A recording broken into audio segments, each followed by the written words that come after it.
Boris Johnson's dancing has been mocked by hardline Russian politicians on state TV as they joked about destroying London, but sparing Wales, Scotland, and Ireland.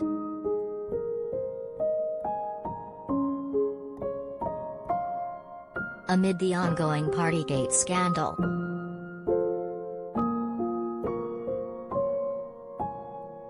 the viral clip reached state channel Rossiya 1 in Russia, where pro-Kremlin host Vladimir Solovyov joked about the famous dancer with hardline politician Vladimir Zhirinovsky.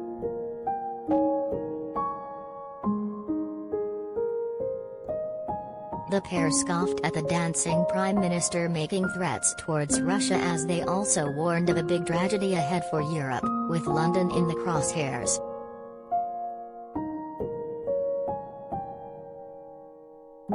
Solovyov said, "How can one live without London and its famous dancer Boris Johnson? Do you suggest depriving world culture of famous dancer Boris Johnson?"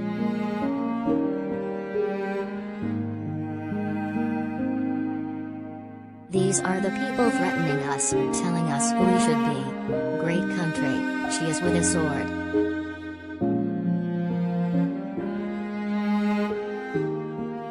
And Boris Johnson, "I'm afraid to imagine what he has. This woman is a member of the London Assembly."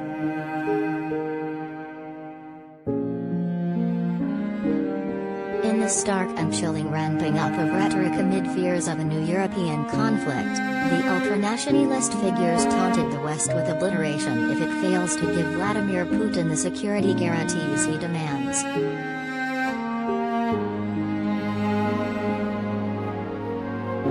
While Zhirinovsky, a veteran MP and Liberal Democrat Party leader, has no power over the Russian government, his anti-Western threats are aired prominently on the state TV.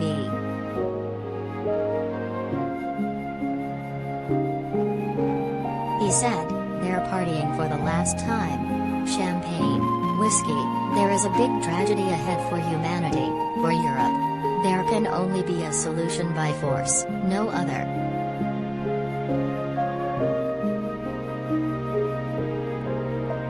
After the start of an armed conflict in Europe, the count of victims would be in millions. There would be no time to count.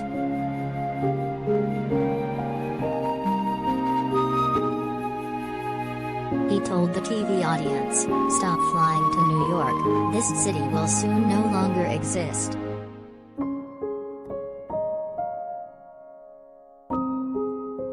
It's time for events that no one expects. That seemed a fantasy. The great America, the rich Europe, it all can stop.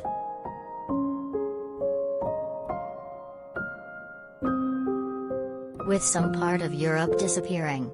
Kiev, Warsaw, Riga, Tallinn, and London.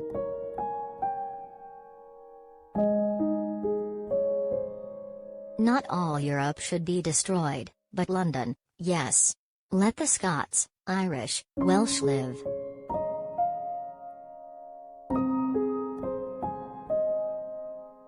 But not London, always the core of anti-Russian propaganda.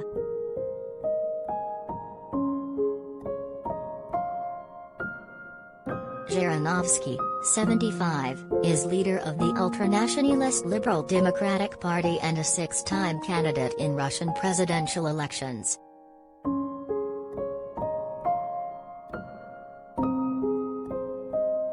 His pro-Kremlin party is fourth largest in the Russian parliament.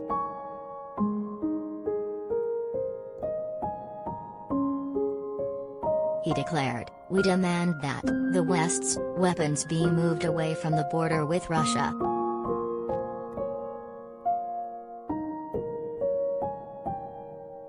All nuclear weapons, including French and British, should be taken out of Europe entirely.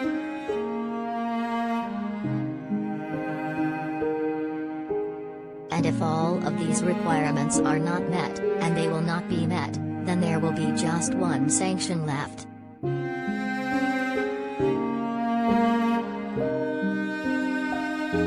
We will make them, not voluntarily but by force, fulfill our requirements.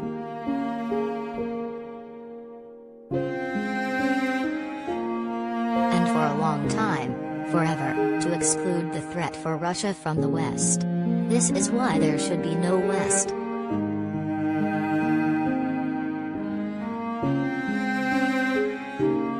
Solovyov warned that the only way to solve problems is by force of arms and that a nuclear war was possible.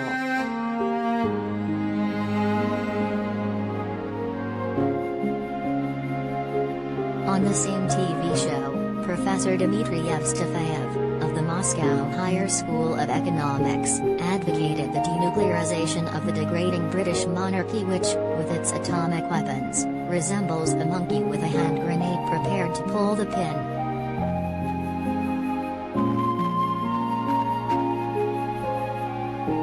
Another MP, Yevgeny Fyodorov, 58, a member of the main pro-Putin United Russia Party, also threatened the West with nuclear and biological war.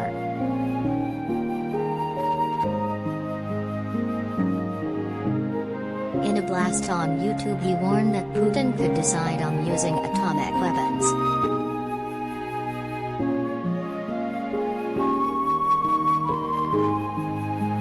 The ultimate option is a preventive strike with nuclear weapons, he said.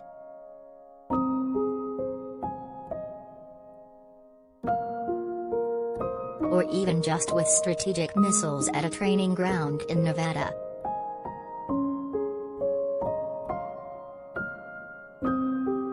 This is a U.S. military training ground, there are no civilians there.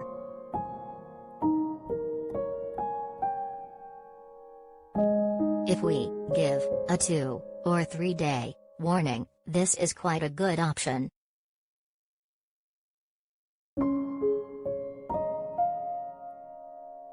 And a demonstration of the seriousness of our intentions.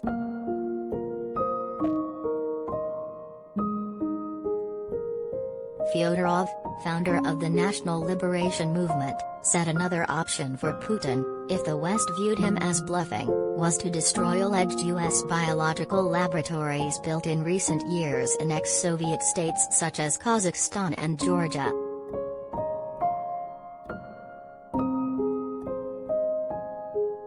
Such laboratories have been linked in fake news reports to COVID-19's spread.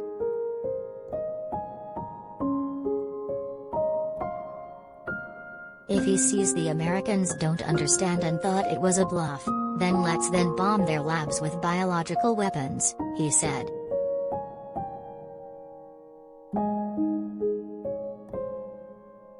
These labs were in the former Soviet Union, we have the right, this is our territory, he said.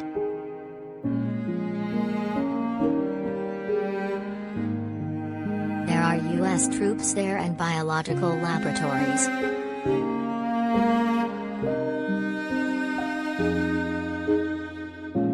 We have the right to bomb.